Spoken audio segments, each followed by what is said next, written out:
Welcome back to the channel, Jcfigz here, and today we're going to review the WCW Toybiz Smash and Slam Scott Hall and Hollywood Hogan action figures.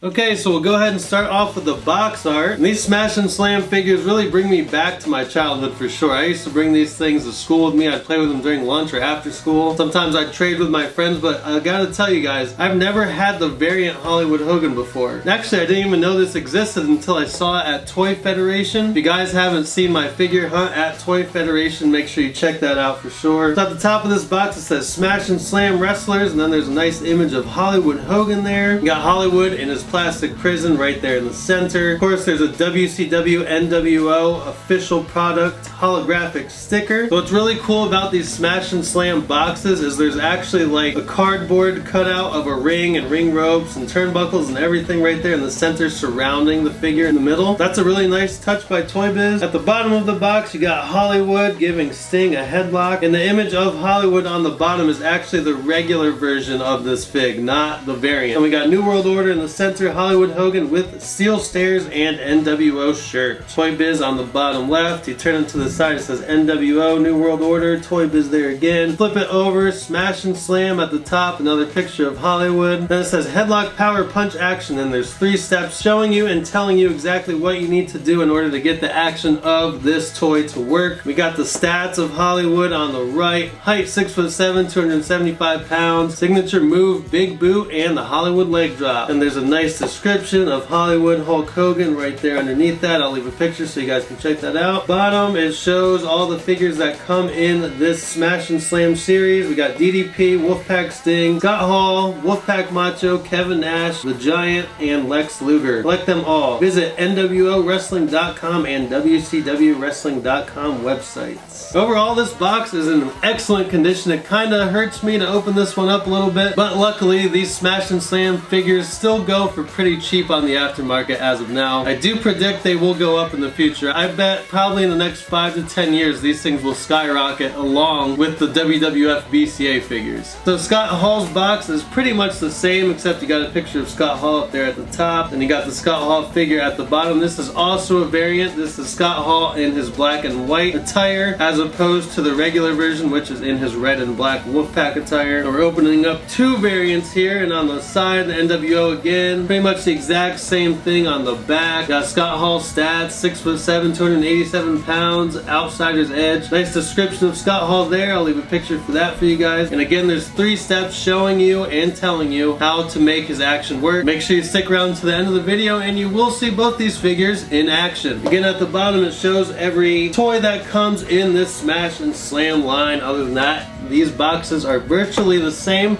Now let's go ahead and open these bad boys up. Alright, so we got them out of the box. We'll go ahead and start off with Scott Hall. When I was a kid, I had the Scott Hall figure and I absolutely loved it. It wasn't because I was a huge fan of Scott Hall, it was because it came with a Sting mask. When I was a kid, I thought action figures that came with like masks or helmets or anything like that were just absolutely incredible. I don't know why, I just really loved that figures could come with masks and stuff and essentially be a 2-in-1 figure sometimes. Not really in this case though, but it's still super cool to see Scott Hall wearing a Sting mask. It's unfortunate we'll never get something like this from Mattel, at least not anytime soon, but never say never. So Scott Hall of course comes with the removable Sting mask. He has his strand of hair coming down in his face. The hair itself looks really good. The head sculpt isn't terrible. Can't really complain for a late 90s action figure. The attire looks really good. The white drip and the black vest and elbow pads all look very good. You can see the chest hair on his chest. The vest actually is removable. You can take it off if you want to. The tights are painted on and you can see the white dripping down all around the tights, and then it says Hall in the center. Black and white knee pads, black boots, and you can see the laces on the boots. Overall, pretty good attention to detail on this fig. And he also comes with a breakable NWO table. Now this is certainly not one of the most stable tables I've ever seen. It actually comes apart extremely easy. It's very difficult to keep it together. You have to place it down just right or else it will fall apart. But still really cool. It looks more like a workbench workbench rather than the table, but it's still neat. Moving on to Hulk Hogan or Hollywood Hogan, you can see his black bandana at the top. It says Hollywood. His bleach blonde hair coming out behind the bandana. He has his bleach blonde mustache and his black beard. Black tank top, and it says NWO in red on the center that is painted on. We will be comparing this with the original version here in a second. He has a black belt. There is no words on this belt, unfortunately. Lightning bolts going down each side of his tights. It says For Life on the right side, Hollywood on the left side, and there's a gold film strip going down his left leg as well. It looks really good. Black knee pads with white edges, black boots, and you can see the light blue flames on the boots. On the right side of the boot is an image of Hollywood Hogan. That looks pretty good. And on the inside of the boots it says NWO. Overall, great attention to detail. Toybiz definitely did a great job here. He also comes with a black spray paint can. It says NWO on it, and he has his black gloves on. He also comes with silver steps,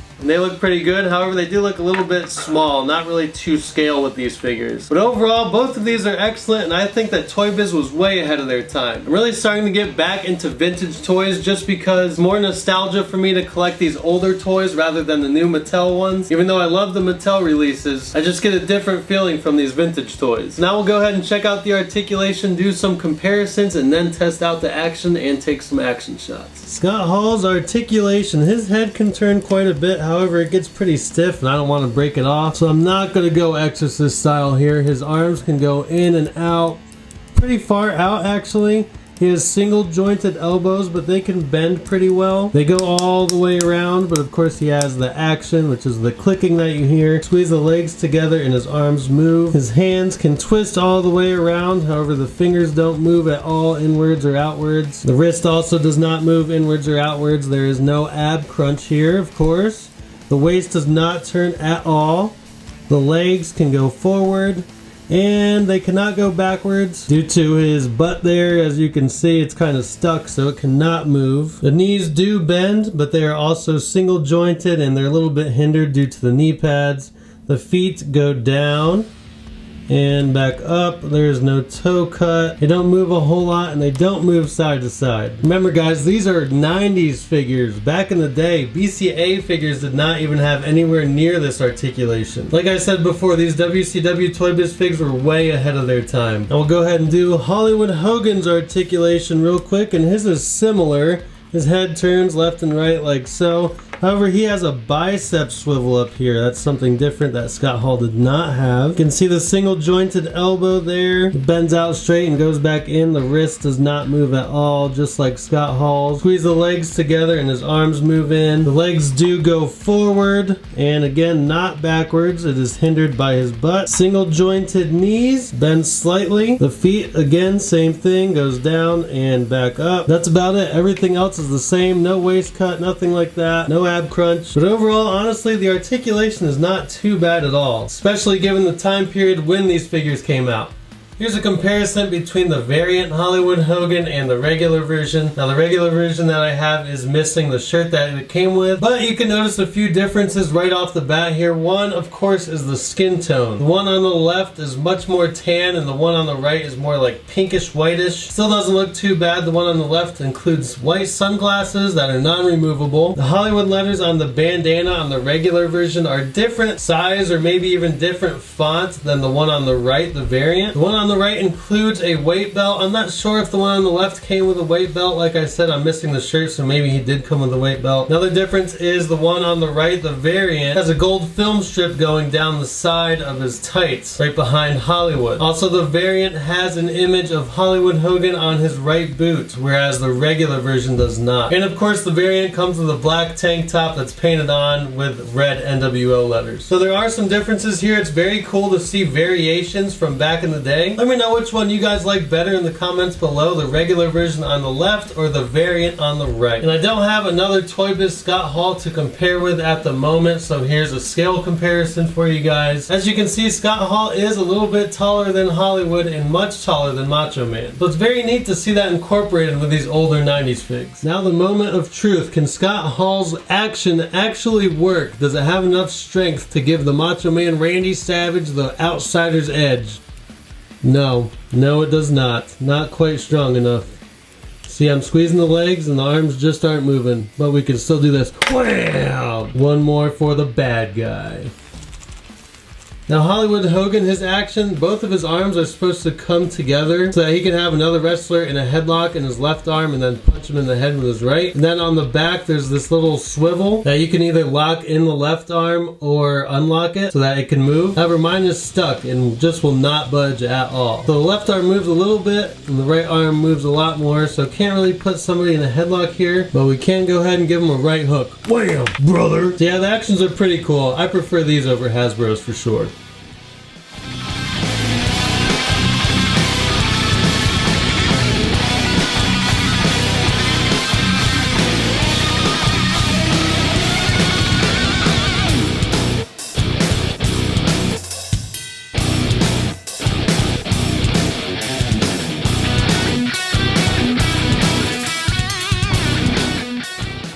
Also, if you shop at figurestoycompany.com or entertainmentearth.com, you can use discount code Jcfigz to save 10%. Make sure you follow me on Instagram at JC_Figs. Don't forget to like and subscribe. Until next time, peace.